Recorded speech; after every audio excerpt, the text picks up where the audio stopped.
जय मां संतोषी। फ्रेंड्स, धार्मिक ग्रंथों में शुक्रवार का दिन संतोषी माता की पूजा के लिए बनाया गया है। अत्यंत ही सरल, आसानी से प्रसन्न होने वाली संतोषी माता का व्रत हर तरह से गृहस्थी को धन धान्य, पुत्र, अन्न वस्त्र से परिपूर्ण रखता है और माँ संतोषी अपने भक्तों को हर कष्टों से बचाती है। फ्रेंड्स, आप लोगों ने सुना होगा कि काफी लोग संतोषी माता का व्रत शुक्रवार के दिन करते हैं। शुक्रवार के दिन जो लोग भी व्रत रखते हैं, संतोषी माता का पूजा पाठ करते हैं, उन लोगों को पूजा पाठ के साथ साथ व्रत के पुण्य फलों की प्राप्ति के लिए संतोषी माता की संपूर्ण व्रत कथा जरूर सुननी चाहिए। जो मनुष्य व्रत के दिन कथा नहीं सुनता है, उसका व्रत अधूरा माना जाता है। तो चलिए फ्रेंड्स, आज मैं आपको इस वीडियो के माध्यम से शुक्रवार के दिन की संतोषी माता की व्रत कथा सुनाने जा रही हूँ। कथा को अंत तक जरूर सुने ताकि आपको भी कथा सुनकर संतोषी माता का आशीर्वाद मिल सके, माँ आपको भी आपके कष्टों से मुक्ति दिला सके। एक गांव में एक बुढ़िया रहती थी जिसके 7 बेटे थे। 6 बेटे कमाने वाले थे और एक बेटा निकम्मा था। बुढ़िया माँ 6 पुत्रों का जूठा 7वें पुत्र को दे देती थी। 7वां पुत्र एक दिन अपनी पत्नी से बोला, देखो मेरी माता का मुझ पर कितना प्रेम है। वह बोली, क्यों नहीं, सबका जूठा बचा हुआ जो तुमको खिलाती है। वह बोला, जब तक मैं आंखों से ना देख लूं, मैं नहीं मान सकता। पत्नी ने हंसकर कहा, देख लोगे तब तो मानोगे। कुछ दिन बाद एक बड़ा त्योहार आया। घर में 7 प्रकार के भोजन और चूरमा के लड्डू बने। वह पत्नी की बात को जांचने के लिए सिरदर्द का बहाना बनाकर पतला कपड़ा सिर पर ओढ़कर रसोई में जाकर सो गया और कपड़े में से सब कुछ देखता रहा।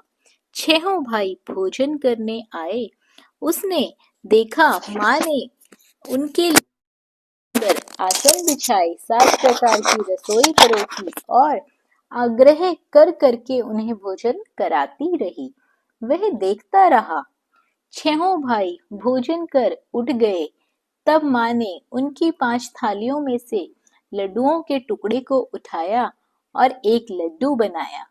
जूठन साफ करके माँ ने उसे पुकारा, उठ बेटा उठ, तेरे भाइयों ने भोजन कर लिया है, तू भी उठकर भोजन कर ले।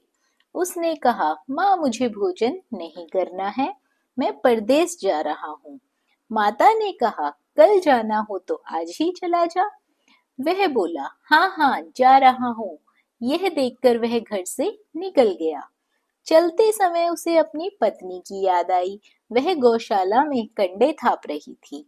वहां जाकर वो बोला, मेरे पास तो कुछ नहीं है, तुम ये अंगूठी रख लो और अपनी कोई निशानी मुझे दे दो। वह बोली, मेरे पास क्या है, ये गोबर भरा हाथ है। यह कहकर पत्नी ने उसकी पीठ पर गोबर के हाथ की थाप मार दी और वो वहां से चल दिया। चलते चलते दूर देश पहुंचा। वहां एक साहूकार की दुकान थी। वहां जाकर बोला, सेठ जी मुझे नौकरी पर रख लो। साहूकार को नौकर की सख्त जरूरत थी। साहूकार ने कहा, काम देखकर तनख्वाह मिलेगी। उसने कहा, सेठ जी जैसा आप ठीक समझे। उसे साहूकार के यहाँ नौकरी मिल गई। वह वहां दिन रात काम करने लगा। कुछ दिन में दुकान का लेन देन, हिसाब किताब, ग्राहकों को माल बेचना, सारा काम वह करने लगा। साहूकार के 7-8 नौकर थे।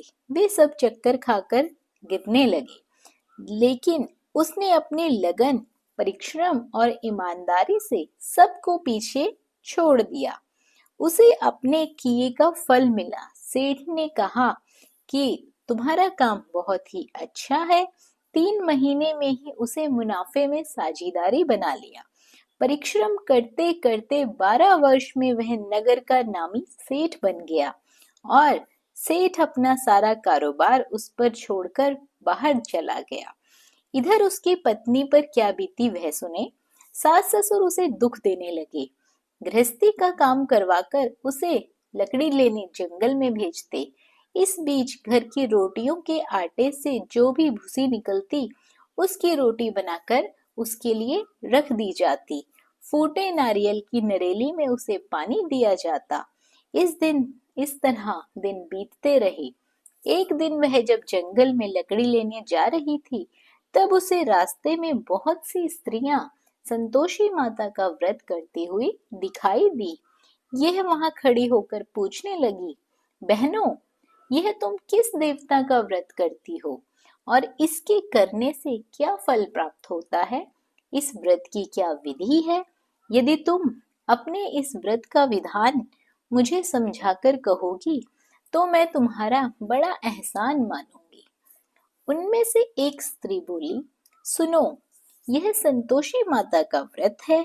इसके करने से निर्धनता, दरिद्रता का नाश होता है। लक्ष्मी माँ स्वयं घर पधारती है। मन की चिंताएं दूर होती है, मन को प्रसन्नता और शांति मिलती है। जिसका पुत्र नहीं होता उसे पुत्र प्राप्ति होती है। प्रीतम बाहर गया हो तो वह शीघ्र ही घर लौट आता है। कुंवारी कन्याओं को मनपसंद सुयोग्य वर मिलता है। चलता हुआ मुकदमा खत्म हो जाता है। कलह कलेश की निवृत्ति हो जाती है। घर में धन जमा हो जाता है। धन जायदाद में लाभ होने लगता है तथा जो भी मन में कामना होती है सब संतोषी माता की कृपा से पूरी हो जाती है। इसमें कोई भी संदेह नहीं है। वह पूछने लगी, यह व्रत कैसे किया जाता है? यह भी तुम मुझे बताओ, आप लोगों की बड़ी कृपा होगी। वह स्त्री कहने लगी, बिना परेशानी, श्रद्धा और प्रेम से जितना भी बन सके प्रसाद लेना। 5.25 पैसे से 5.25 आने तक, इससे भी ज्यादा शक्ति और भक्ति के अनुसार गुड़ और चना लेना। हर शुक्रवार को निराहार रहकर कथा कहना और सुनना। इसके ओम बीच नहीं टूटने चाहिए। लगातार नियम के पालन करना। सुनने वाला कोई ना मिले तो घी का दीपक जलाकर उसके आगे जल के पात्र को रखकर कथा कहना, परंतु ध्यान रहे कि नियम ना टूटे। जब तक कार्य सिद्ध ना हो नियम का पालन करना और कार्य सिद्ध हो जाने के बाद व्रत का उद्यापन करना। 3 मास में माता पूरा फल प्रदान करती है। यदि किसी के ग्रह खोटे हैं तो भी माता 1 वर्ष में अवश्य उनको अनुकूल करती है। कार्य सिद्ध होने पर ही उद्यापन करना चाहिए, बीच में उद्यापन नहीं करना चाहिए। उद्यापन में 2.5 सेर आटे का खाजा तथा इसी अनुसार खीर तथा चने का साग बनाना। 8 बच्चों को भोजन कराना। जहां तक मिले देवर, जेठ, भाई बंधु, कुटुंब के ही लड़के लेना। ना मिले तो रिश्तेदार और पड़ोसियों के लड़कों को बुलाकर उन्हें भोजन करवाना, यथाशक्ति दक्षिणा देना, माता का पूरा नियम करना। सखी ध्यान रखना, इस दिन खटाई बिल्कुल भी मत खाना। यह सुनकर वह वहां से चल दी। रास्ते में लकड़ी के बोझ को बेच दिया और उन पैसों से गुड़ चना लेकर माता के व्रत की तैयारी कर आगे चली। रास्ते में संतोषी माता के मंदिर में जाकर माता के चरणों में लौटने लगी, विनती करने लगी, हे माँ, मैं दीन हूँ, मैं निपट मूर्ख हूँ, व्रत के नियम कुछ नहीं जानती हूँ, मैं बहुत दुखी हूँ। हे माता, मैं तेरी शरण में आई हूँ, मेरे दुख दूर कर। माता को दया आई। एक शुक्रवार बीता कि दूसरे शुक्रवार को उसके पति का पत्र आया और तीसरे शुक्रवार को उसका भेजा हुआ पैसा भी आ पहुंचा। यह देखकर जेठानियां मुंह सिकोड़ने लगी। इतने दिनों बाद इतना पैसा आया, इससे क्या बढ़ाई है? लड़के ताने देने लगे, काकी के पास अब पत्र आने लगे हैं, रुपया आने लगा है, अब तो काकी की खातिरदारी बढ़ेगी, अब तो काकी बुलाने से भी नहीं बोलेगी। बेचारी सरलता से कहती है, भैया पत्र आए रुपया आए तो हम सबके लिए अच्छा है। ऐसा कहकर आंखों में आंसू भरकर संतोषी माता के मंदिर में जाकर बैठती है। मातेश्वरी के चरणों में गिरकर रोने लगती है। माँ, मैंने तुमसे पैसा नहीं मांगा, मुझे पैसे से क्या काम, मुझे तो अपने सुहाग से काम है। मैं तो अपने स्वामी के दर्शन और सेवा मांगती हूँ। तब माता ने प्रसन्न होकर कहा, जा बेटी, तेरा स्वामी जल्द ही आएगा। यह सुन खुशी से बावली होकर वह घर आकर काम करने लगी। संतोषी माँ विचार करने लगी, इस भोली पुत्री से मैंने कह तो दिया है कि तेरा पति शीघ्र आएगा, पर आएगा कहाँ से? वह तो इसे स्वप्न में भी याद नहीं करता। उसे इसकी याद दिलाने तो मुझे ही जाना पड़ेगा। संतोषी माता ने उस बुढ़िया के बेटे को स्वप्न में समझाया, पुत्र, तेरी घरवाली बहुत कष्ट उठा रही है। यह बोला, हाँ माता, यह तो मुझे भी मालूम है, परंतु क्या करूं, वहां कैसे जाऊं? परदेश की बात है, लेन देन का सारा हिसाब किताब है, कोई जाने का रास्ता ही नजर नहीं आता। आप ही कोई रास्ता दिखाएं कि मैं वहां कैसे जाऊं। माँ कहने लगी, सवेरे नहा धोकर संतोषी माता का नाम लेकर घी का दीपक जला दंडवत कर वहां दुकान पर जा बैठने लगा। देखते देखते तेरा लेन देन चुक जाएगा, जमा माल बिक जाएगा, सांझ होते होते धन का ढेर लग जाएगा। वह अगले दिन सुबह जल्दी उठा। उसने मित्र बंधुओं परिचितों से स्वप्न में माता द्वारा कही गई बात बताई। वे सब उसकी बात सुनकर उसकी खिल्ली उड़ाने लगे। वे कहने लगे कि कहीं सपने भी सच होते हैं। एक बूढ़ा व्यक्ति बहुत समझदार था। वह बोला, देखो भाई, मेरी बात मानो, इस तरह साच या झूठ कहने के बदले देवता ने जैसा कहा है वैसा ही करो, तेरा क्या जाता है। बूढ़े की बात मानकर नहा धोकर उसने संतोषी माता को प्रणाम किया, फिर घी का दीपक जलाकर दुकान पर जा बैठा। शाम तक धन का ढेर लग गया। वह हैरान हुआ, मन में संतोषी माता का नाम ले बहुत प्रसन्न हुआ। घर जाने के वास्ते उसने गहना कपड़ा सामान खरीदने लगा। सब काम से निपटने के बाद वह घर के लिए रवाना हुआ। उधर उसकी पत्नी जंगल में लकड़ी लेने गई। लौटते वक्त बहुत थक जाने के कारण संतोषी माता के मंदिर पर विश्राम करने बैठ गई। यह तो उसका रोज रुकने का स्थान था। धूल उड़ती हुई देख उसने माता से पूछा, हे माता, यह धूल कैसी उड़ रही है? माँ ने कहा, हे पुत्री, तेरा पति आ रहा है। अब तू ऐसा कर, लकड़ियों के 3 बोझ बना, एक नदी के किनारे रख, दूसरा मेरे मंदिर पर और तीसरा अपने सिर पर। तेरे पति को लकड़ी का गट्ठा देखकर मोह पैदा होगा। ये वहां रुकेगा, नाश्ता पानी बना खाकर माँ से मिलने जाएगा। तू लकड़ी का बोझ उठाकर जाना और बीच चौक में गड्ढा डालकर 3 आवाजें लगाना। लो सासू जी, लकड़ियों का गट्ठा लो, भूसे की रोटी दो, नारियल के खोपड़े में पानी दो। आज कौन मेहमान आया है? संतोषी माँ की बात सुनकर वह बहुत अच्छा माँ कहकर प्रसन्न मन से लकड़ियों के 3 बोझ बना लाई। एक नदी के तट पर, दूसरा माता के मंदिर पर रखकर इतने में ही मुसाफिर वहां आ पहुंचा। सूखी लकड़ियां देखकर उसको इच्छा हुई कि यहीं अभी विश्राम कर लेता हूँ, भोजन बना खा पीकर ही यहाँ से जाऊंगा। इस प्रकार भोजन कर विश्राम कर वह अपने गांव में आया। उसी समय बहू सिर पर लकड़ी का गट्ठा लेकर आई। उसने गट्ठे को आंगन में डाला और जोर से 3 आवाजें दी, लो सासू जी, लकड़ी का गट्ठा लो, भूसे की रोटी दो, नारियल के खोपड़े में पानी दो। आज कौन मेहमान आया है? यह सुनकर सास ने अपने दिए हुए कष्टों को भुलाने के लिए कहा, बहू, तू ऐसा क्यों कहती है? तेरा मालिक ही तो आया है, बैठ, मीठा भात खा, कपड़े गहने पहन। पत्नी की आवाज सुनकर उसका स्वामी बाहर आया। और उसके हाथ में पहली अंगूठी देखकर व्याकुल हो गया। उसने माँ से पूछा, माँ यह कौन है? माँ बोली, बेटा तेरी पत्नी है। आज 12 वर्ष हो गए जब से तू गया है, तब से गांव में जानवर की तरह भटकती फिरती है। काम काज कुछ करती नहीं है, चार समय आकर खा जाती है। अब मुझे देखकर भूसे की रोटी और नारियल के खोपड़े में पानी मांगती है। वह बोला, माँ मैंने इसे भी देखा है और तुम्हें भी देखा है। मुझे दूसरे घर की चाबी दे दो, मैं उसमें जाकर रहूंगा। ठीक है बेटा, जैसी तेरी मर्जी, कहकर माँ ने चाबी का गुच्छा बेटे के सामने रख दिया। उसने दूसरे घर को खोलकर सारा सामान जमाया।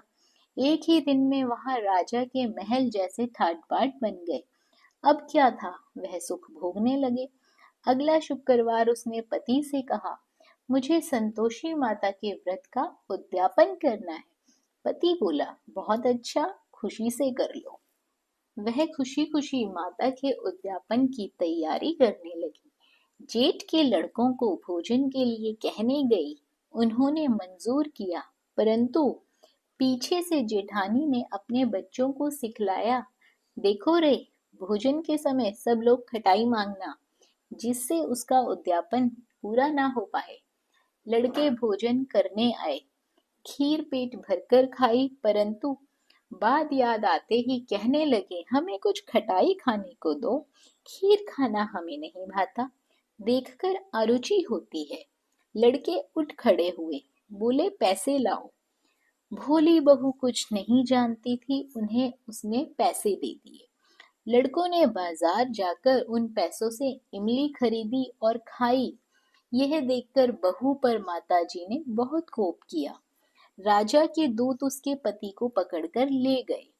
अब सब मालूम ही हो जाएगा जब जेल की रोटी खाएगा। बहू से ये वचन सहन नहीं हुए। वह संतोषी माता के मंदिर में गई और कहने लगी, माता तुमने यह क्या किया? हंस खाकर क्यों रुलाने लगी? माता बोली, पुत्री तूने मेरा व्रत भंग किया है, इतनी जल्दी सब बातें भुला दी। वह बोली, माता भूली तो नहीं हूँ, ना कुछ अपराध किया है, मुझे तो लड़कों ने भूल में डाल दिया, मुझे क्षमा करो माँ। माँ बोली, ऐसी भूल भी कहीं होती है? यह बोली, अब कोई भूल नहीं होगी माता, आप बताओ मेरा पति कैसे आएगा? माँ बोली, पुत्री जा, तेरा पति तुझे रास्ते में आता मिलेगा। वह मंदिर से निकलकर बाहर आई तो रास्ते में उसे अपना पति आ दिखाई दिया। उसने पूछा, कहाँ गए थे? वह बोला, इतना धन जो कमाया है उसका कर राजा ने मांगा था, बस वही भरने गया था। वह प्रसन्न होकर बोली, भला हुआ, अब घर चलो। फिर अगला शुक्रवार आया। वह बोली, मुझे माता का उद्यापन करना है। पति ने कहा, ठीक है करो। वह फिर जेठ के लड़कों से भोजन को कहने गई। जेठानियों ने पहले की तरह ही लड़कों को सिखा दिया कि तुम पहले ही खटाई मांगना। लड़के भोजन करने बैठे, लेकिन भोजन करने से पहले ही कहने लगे, हमें खीर पूरी नहीं भाती, जी बिगड़ता है, कुछ खटाई खाने को दो। यह बोली, खटाई खाने को नहीं मिलेगी, खाना हो तो खाओ। उनके उठकर चले जाने के बाद उसने ब्राह्मणों के लड़के बुलाए। बुलवाकर उन्हें भोजन करवाया, दक्षिणा की जगह उन्हें एक एक फल दिया। इससे संतोषी माता बहुत प्रसन्न हो गई। माता की कृपा से 9 महीने बाद उसको चंद्रमा के समान एक सुंदर पुत्र की प्राप्ति हुई। पुत्र को लेकर वह प्रतिदिन संतोषी माता के मंदिर में जाने लगी। यह देखकर माँ ने सोचा कि यह रोज आती है, आज क्यों ना मैं ही इसके घर चलूं, इसका आसरा देखूं तो सही। यह विचार कर माता ने डरावना रूप बनाया। गुड़ और चने से सना मुख, ऊपर से मुंड के समान ओंठ, उस पर मक्खियां भिन भिना रही थी। दहलीज में पैर रखते ही उसकी सास चिल्लाई, देखो रे, कोई चुड़ैल डाकिनी चली आ रही है लड़कों, इसे भगाओ नहीं तो सब खा जाएगी। बहू रोशनदान से देख रही थी। वह प्रसन्न हो उठी, आज मेरी माता मेरे घर आई है। यह कहकर दूध पीते बच्चे को उसने गोद से उतार दिया। इस पर उसको सास क्रोध में बोली, अरे रांड, इसे देखकर कैसी उतावली हुई है जो बच्चे को पटक दिया। इतने में माँ के प्रताप से जहाँ देखो वहाँ लड़के ही लड़के नजर आने लगे। यह बोली, माँ जी, मैं जिनका व्रत करती हूँ ये वही संतोषी माता है। इतना कहकर उसने झट से घर के सारे किवाड़ खोल दिए। सबने माता के चरण पकड़ लिए और विनती कर कहने लगे, हे माता, हम मूर्ख हैं, अज्ञानी हैं, तुम्हारे व्रत की विधि हम नहीं जानते। तुम्हारा व्रत भंग करके हमने बहुत बड़ा अपराध किया है। हे माता, आप हमारे अपराधों को क्षमा करो। इस प्रकार बार बार कहने पर संतोषी माता प्रसन्न हुई। इसके बाद उसकी सास कहने लगी, हे संतोषी माता, आपने बहू को जैसा फल दिया वैसा सबको देना।